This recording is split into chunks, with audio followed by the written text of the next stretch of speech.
you guys, we are here at the Goodwill on Washington Boulevard. We're gonna go in and take a look. I already got an idea of what it is that I want to create. I do want to do a denim jacket upcycle. So I'm gonna start with a jacket because that way we're not creating something from scratch. We already have the fit, we already have the structure, and then we're just gonna build on top of it. So I'm over here in the denim jackets section. This is actually the jacket section for women's. Okay, I think I found this J. Crew one, but that one is nice. That's a large. And this one is Banana Republic.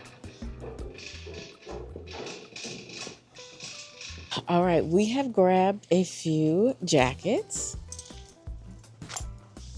And now we're gonna try them on. Not completely oversized, but it's the right color. I would like it to be a little bit more, but we're gonna hold on to this because I do like the color, and I like the idea of being able to cut and drop this down and add another piece on the inside. All right, now I'm gonna try the J. Crew one on. I don't know if the lighting was better that way. This kind of feels, I don't know, it feels about the same. Okay, so now that we have selected our denim jacket, let's head over to the denim jeans section and see if we can find something that either contrasts or just looks kind of nice against this denim.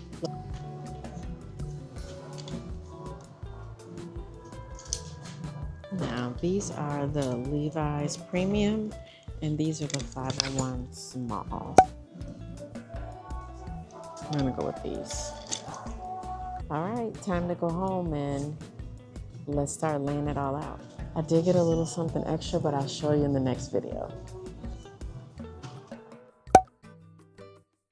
So the first thing we're going to do is cut the sleeves off the darker denim jacket. That is going to be our base. You're going to cut right next to the flat veil seam. All right, second step, taking the second jacket, and I measured from the bottom of the jacket to just below the front pocket. Then I'm going to take my scissors and I'm just going to cut and crop that jacket. I'm doing the same thing on the other jacket. In fact, I took this piece, put it on top of the other piece to make sure that both were gonna be even. Now we're left with that for the base of the jacket. Let's look at what we have for the bottom of the jacket. So these are the two pieces that I removed from both jackets, and we're just gonna match them up and pin them together so that I can take them over to the sewing machine and sew them down.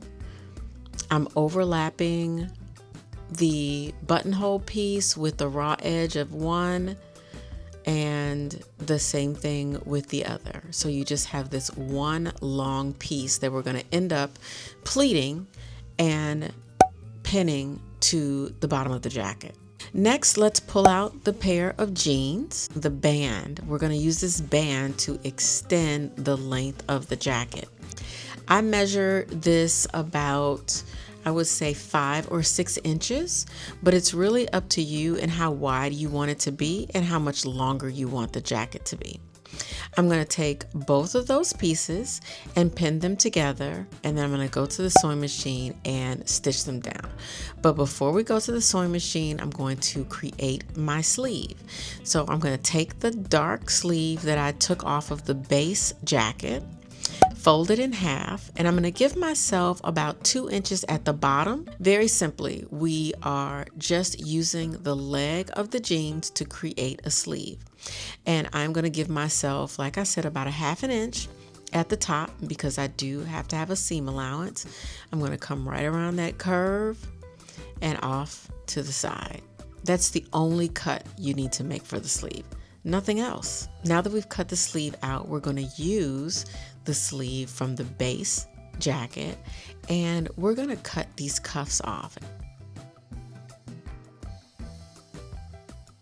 So now we have the center panel, and I'm gonna start in the back, and I'm going to pin that piece right in the center, and I'm pinning it all the way around, and then I'm gonna stitch it. This is what it looks like once it's stitched together. I simply took the extended portions of the front and folded them under, and that gives me just what I need to have a little facing in the front. Now we're going to take that long strip and we're going to pin it to that middle section. Pinning it at the front, I'm going to pin it at the back, and then I'm going to fold pleats throughout the rest of that piece. You can do this pleated, you could gather it, you could do a pleat in the front and a pleat in the back. I just wanted to have pleats all the way around, but rest assured you can do this any way you like. When you're stitching the peplum to the middle section, make sure to take your time. It is a lot of thickness in there, and depending on your sewing machine, it might struggle a little bit. So take your time as you're stitching through all the layers, and make sure that your pleats or your gathers are spread evenly. Okay, here I am showing you how I created the sleeves, how I placed them inside the sleeve hole, the opening for the sleeve. I'm basically putting the sleeve on the inside of the opening because I want to maintain that outer stitch that's there. So I'm just taking the pins and I'm placing them along the edge, still keeping the curve of the sleeve. This is probably the most difficult part of the upcycle. If you are a beginner seamstress, this will probably be the most challenging for you. So you can always just leave the original sleeve in. You don't have to change the sleeve. This is kind of an upgrade to the upcycle, but I'm just pinning it in there all the way around. Now that we have put the sleeve inside the sleeve cap, now I'm going to stitch right on top of the sleeve all the way around. And that's because I want to keep this top stitch and this flat fell seam, I want to keep it in place. If I made this as a regular sleeve, I will completely lose that. And I don't want to lose it. So we're just going to stitch right on top. Is this easier? Absolutely not. But is it doable? Absolutely. All right. So we're going to stitch right here all the way around. Okay, let's get into it.